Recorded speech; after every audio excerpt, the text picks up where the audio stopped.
What's up? So that last video was 1, 2, 3, 4 flams. 1, 2, 3, 4 flam accents is what all the numbers represent, and in between each of the patterns is the same hand patty, right, right, or left, left. And the release of those patties are not counting toward the pattern. So we have this,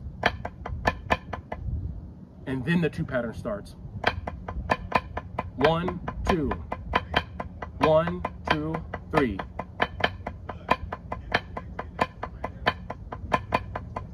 And then it repeats after that. It repeats after that because if you do just one cycle, it'll end on an and count, right? And the way that I was counting it just now is actually how I wrote the exercise. I wasn't worried about what count I was on or even which hand I was on. You can do that a little bit easier when you're well versed in triplet grid and 16th note grid.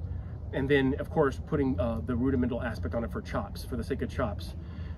So this is a good exercise to help you understand where you are in the phrase and learning by rote, especially if you count it the way I did. Now obviously you're going to want to know the counts, but I transcribed it from just playing. I played it and then I transcribed it afterwards, so I figured out which counts I was on a little bit later. But it was more so figuring that out when you play it continuous. It's a different beast when you play it continuous versus when you play just the 1 pattern by itself, or just the 2 pattern by itself, or 3 or 4.